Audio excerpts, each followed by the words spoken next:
નમસ્તે, વંદે માતરમ. હું પટેલ તન્વી શ્રી વશિષ્ઠ વિદ્યાલયના પહેલા ધોરણમાં હિન્દી સબ્જેક્ટ ભણાવું છું. બાળ મિત્રો, આજે આપણે મ મૂળાક્ષર જોઈશું અને ય મૂળાક્ષર જોઈશું અને એ મૂળાક્ષરોની એક્ટિવિટી આપણે આજે જોઈશું. તો તમે અહીં જોઈ શકો છો કે આ છે હિન્દીમાં મ છે મગ અને એવી જ રીતે ગુજરાતીમાં આવશે મ મરચાનો મ. બરાબર.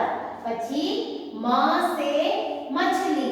બરાબર. મ ઉપરથી શબ્દ હોય તો મ છે મછલી અને મ છે મટર. બરાબર. હિન્દીમાં મટર જે છે બરાબર તેને ગુજરાતીમાં શું કહેવાય? વટાણા કહેવાય અને હિન્દીમાં મટર કહેવાય છે. હવે જોઈશું મ કે નીચે રેખા ખીંચો, એટલે કે શબ્દ વાંચીશું અને જ્યાં મ આવે એની નીચે આપણે લીટી કરીશું.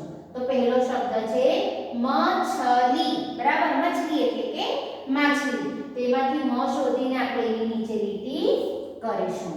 ત્યાર પછી છે આમ. આમ એટલે કેરી. બરાબર. તો આમ શબ્દમાં મ છે, આ અહીં મ છે એના નીચે લીટી કરીશું. ત્યાર પછી છે ડમરૂ. બરાબર. ડમરૂ. તો ડમરૂમાં પણ મ શોધીને આપણે લીટી કરીશું. આપણે શિવજીનું ડમરૂ જોયું જ છે. બરાબર. પછી છે ઈમલી. ઈમલી ખાટી ખાટી આંબલી. બરાબર ને? આંબલી વિચાર ગેસ્ટ કરીએ તો મોઢામાં પાણી આવી જાય. ત્યાર પછી મટર. મટર એટલે આ વટાણા. તો એમાંથી પણ મ શોધીને આપણે એની નીચે લીટી કરીશું. ત્યાર પછી છે કલમ. બરાબર. કલમ એટલે પેન. બરાબર. તો એમાં પણ આપણે મ શોધીને લીટી કરીશું. તો બાળ મિત્રો, આપણે આવી રીતે શબ્દ વાંચીશું અને એની નીચે લીટી કરી. હવે પછી આપણે શબ્દ में से म ढूंढकर उस पर गोल बनाવો. આ એક્ટિવિટી દ્વારા બાળકો તમને મૂળાક્ષરો ઓળખતા આવડશે. તો પહેલો છે મટકી. મટકી. બરાબર. મટકી એટલે માટલું. બરાબર. તો એમાં પણ મ શોધીને આપણે એના પર રાઉન્ડ કરીશું. ત્યાર પછી છે કમલ. બરાબર. કમળનું ફૂલ હોય છે એને હિન્દીમાં કમલ કહેવાય. તો આપણે એમાં પણ મ શોધીને ગોળ કરીશું. ત્યાર પછી છે મરકટ. બરાબર. તો મરકટમાં પણ મ શોધીને આપણે ગોળ કરીશું. ત્યાર પછી છે નમક. નમક એટલે મીઠું. તો એમાં પણ મ શોધીને ગોળ રાઉન્ડ કરીશું. તો બાળ મિત્રો, હવે પછી બીજી એક્ટિવિટી છે મ સે અલગ વર્ણ પર ચોકડી કરો, એટલે કે મ થી અલગ હોય ને એના ઉપર આપણે ચોકડી કરવાની છે. જે હવે આ મ છે એના પર નહીં ચોકડી કરીશું, આ ન છે એટલે એના પર ચોકડી કરીશું. પછી આ પણ મ છે મગર છે એના પર નહીં કરીશું, આના પર ચોકડી કરીશું. ત્યાર પછી આ પણ મ મૂળાક્ષર નથી, આ મૂળાક્ષર છે મ એટલે એના પર કરીશું નહીં ચોકડી. હવે આના પર કરીશું ચોકડી. આના પર પણ કરીશું. આ ખ છે ખલ છે. પછી આ છે મ પર નહીં કરવાનું, ક પર કરીશું. ક છે કલમ. પછી આ છે મ એના પર આપણે ચોકડી નહીં કરીશું, આના પર કરીશું. આ છે ગ છે ગમલા.